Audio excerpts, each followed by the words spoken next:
Okay, hey guys, it's Paul from Team APS. So I'm just making this video as kind of an extra thing. I didn't feel like it really needed to be on the main channel, but it's something that I experience a lot and just wanted to like talk about a little bit. So it's basically about people who sort of ask me. I get a lot of messages every day, and it'll be things along the lines of, should I build this deck? Or would you build this deck? Like them as in asking me. Like, would you build a Blue Eyes deck? Can a Blue Eyes deck be competitive? Should I like invest in this thing? And I'm afraid people might like take this the wrong way, but the thing is, I'm really not the best person to ask about that. And I get why people do it, right? Like, I get it. People watch lots of YouTubers. They feel like, they can trust our opinions and that, kind of our stamp of approval is an important thing for a lot of people. But I don't actually agree with that. So basically, like, if you want to build a Yu-Gi-Oh deck, just build the Yu-Gi-Oh deck. You don't really need my approval. You don't need my permission to do it. I've gotten messages where sometimes people, it almost just comes off as like they won't build it if I say they shouldn't.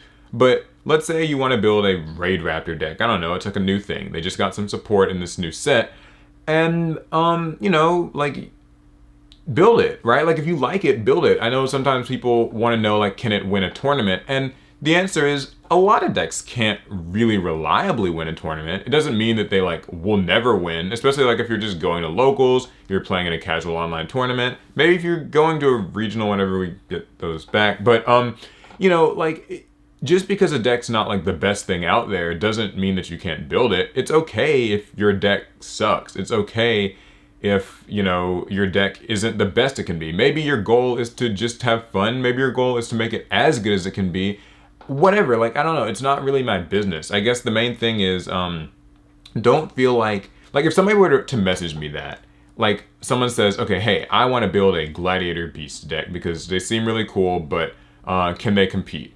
If I were to say, no, they can't compete, would this person, like, not build it at all? And that's something that worries me, because I don't want to lie. I don't want to lie and say, like, Gladiator Beasts are going to be beating Infernoble Knights and, like, Dragon Link and top tier decks like easily or even like necessarily like competing, because that's not true and that's not realistic, and I feel like I'd be lying to people if I said that.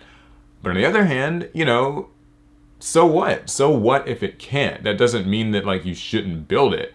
And also, I have like a set of tastes in decks. Sometimes people will be like, okay, well, should I build Altergeists or Guru Control because like I've got some of the cards or whatever.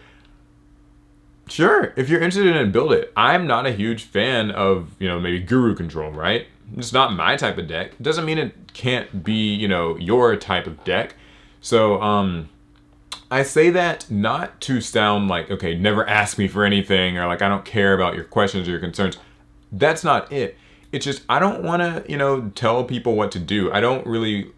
That's like a thing that I've kind of been grappling with for like years in YugiTube, is people who feel that my opinion or our opinions, anyone on Team APS or any other YouTubers, Simo, Sam, I don't know, DZ, all these people, like, they think that, if we think it's good, it must be good. Or if we think it's a good investment, it must be a good investment. And the same thing goes for like buying boxes. Sometimes, you get these people who are, like, hey, should I buy a box? I can tell you yes, or I can tell you no, but it's your money, it's your funds at the end of the day, and I don't even know what your reason for buying a box is. Maybe you want to, pull great cards and sell them, then okay, maybe X set isn't the best thing to do for that, but like, maybe you're just buying boxes for fun. I don't know why you open packs. Like, Larry likes to open packs for the thrill, for instance. That's why he buys lots of packs. But then on the other hand, some people really only want to open packs if it's like going to be like a guarantee of like money and profit.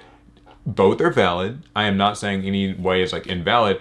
I'm just saying it doesn't really take my say-so to do anything that you want to do with that. So, yeah. Now, with that being said, I don't want anybody to think that I'm saying, like, I don't care. And I also don't want anybody to think that I'm saying, like, YouTubers are stupid and don't know what we're talking about. But we're just Yu-Gi-Oh players, Like, we, we have our preferences, like I said. I mean, you know, with YouTubers too, I've kind of mentioned this in like other videos on the main channel that, you know, YouTubers have sort of different motivations, right? Like they build decks to profile them. They buy packs to open them in videos. They might make the money back from a video or whatever, like, whereas if a player invests a lot, they might not. So, you know, that's something that I've gone over. I just mean to say, play Yu-Gi-Oh! The way you want to play it. Make the decisions you want to make. It's fine to seek a bit of like advice, I guess, or counsel, but take it all with a grain of salt. You know, you're playing Yu-Gi-Oh! For yourself. If a deck seems fun and you're interested in it, build it, play it, figure it out. And you don't even have to invest the money. I mean, these days you can just play it online,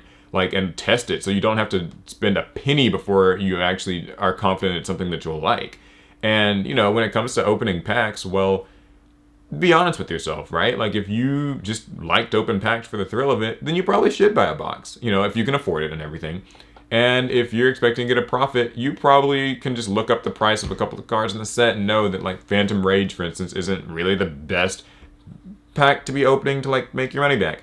It's fine, you know. That doesn't mean it's a bad set, like, for the sake of just opening.